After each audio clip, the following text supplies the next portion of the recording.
Good morning mga Mare ko! Apartment vlog! Ngayong araw nga mga Mare ko, samahan niyo akong puntahan itong aming bagong apartment na lilipatan. Pagpasok pa nga lang, makikita na natin itong malaking wallpaper na ito. Ang sakit sa ulo mga mi para sa mga kagaya ko na nag-o-opisina at maghapon na nagko-computer. Tapos uuwi ng bahay na ganito, kaya sinabi ko kay Mister na alisin namin itong wallpaper na ito. Yun nga pala yung sala niya mga mi, at ito naman yung kanyang CR. Ang dami kong iniwanan ng yung huling tumira dito. At ito yung kanyang kusina, may mga basyo pa ng mga bote halatang hindi mangingin namang tumira dito mga mi. Ito naman yung kwarto niya, pero madali na yung kwarto mga mi, lilinisin na lang yan. Ang pinaproblema ko lang talaga itong wallpaper na ito kung paano namin alisin. Sobrang dikit pala nito sa pader mga mi, at hindi biro paano alisin. Nag-search na rin ako ng ilang mga gamit kung paano ito tanggalin. Sana nga lang umubra yung mga na-search ko na pantanggal ng wallpaper na to mga mi. Punta naman tayo dito sa labas mga mi. Ito nga pala yung itsura niya sa labas mga mi. Maliit lang siya, may mini garahe lang kami dito. Okay na rin to apartment na to kasi ilan lang naman kami. Okay na rin to mga mi para sa mga small family na kagaya namin na nagsisimula pa lang. Kinabukasan nga ay agad na nga ako nagpatulong kay Maring Leia para tanggalin itong mga sticker na to. Hala mga mi, hindi umuubra yung mga nasa-search ko. Hindi umuubra yung mga pantanggal ng mga may sponge, yung mga nilalagay na water. Hindi siya obra mga mi. Kaya ala kaming choice. Mano-mano talaga namin siya tatanggalin. Mabuti na nga lang nandyan ang ating Maring Leia para tulungan tayo. After office, tumuli na kami dito sa aming apartment para mapinturahan muna ito bago namin lipatan. Napakasakit sa likod mga mi. Mabuti na nga lang nandyan ang ating Maring Leia na to the rescue para tulungan tayo.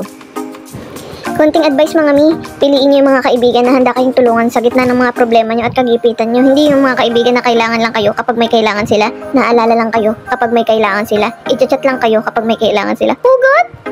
Pagpasensyahan niyo na nga at humuhugot na naman niya ang mare niyo. Balik na nga tayo dito sa pagtatanggal natin ng mga wallpaper at baka mamaya may mga tamaan pa dyan. Ito na nga mga mi, napakasakit pala sa likod nito mga mi.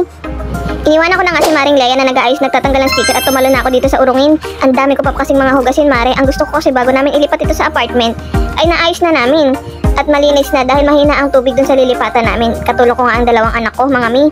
At syempre habang naghuhugas sila ng pinggan ay inuuto ko naman itong maliit ko para kumain siya ng madami. Alam niyo na mga mi, pag mami na tayo kailangan natin utuin ang ating mga anak. Habang bata sila, mas okay na matuturuan natin sila sa mga gawain sa bahay kaysa naman lalaki sila ng walang alam. Para matutunan nila ito, syempre sa atin ito magsisimulang mga magulang. Alam ko mga mi, marami sa atin ang mga busy na mga mami kagaya ko na working mom na weekends ko lang sila nakakasama at sa gabi na ako nauuwi. Kaya minimake sure ko talaga na may mga bonding kami kahit na sa ganitong paraan. At least na-enjoy na namin ang bonding ng bawat isa, natututunan pa nila kung paano ito gawin. At hindi nila alam na later on magagamit nila ito sa kanilang pagtanda. Pagtanda agad mga mi? Ay nako mga mi, ang bilis kasi ng panahon ngayon. Dati yung baby na yan ay kalong-kalong ko lang. Ngayon tingnan nyo naman mga mi, kaaway ko na. Minsan nangangatwiran pa sa akin pero okay lang mga mi. Alam ko napakabilis ng panahon. Pero susulitin ko ang bawat sandali na kasama ko sila. At mga bawat sandali na may kakaroon kami ng bonding. Susulitin ko talaga kahit na sa araw-araw nakakapagod. Lalo na kapag mga working mom na kagaya natin na lumalaban para sa buhay natin. Lumalaban? Ay nako mga mi, bago pa ka magkasuntukan dito. Abangan nyo yung susunod na vlog namin ha. Titingnan natin kung natanggal ba namin ang wallpaper, kung ano ang ginawa namin dito para matanggal ito. At kung ano ang kinalabasan nito. Sa susunod na vlog, malalaman ninyo kung ano ang itsura ng aming apartment. O siya mga mi, humuhugot na naman ng mga maring, baka mamaya saan pa ito mapunta. Tatapusin ko na nga itong vlog. Salamat sa inyong mga panonood mi. Hanggang sa susunod. Thank you!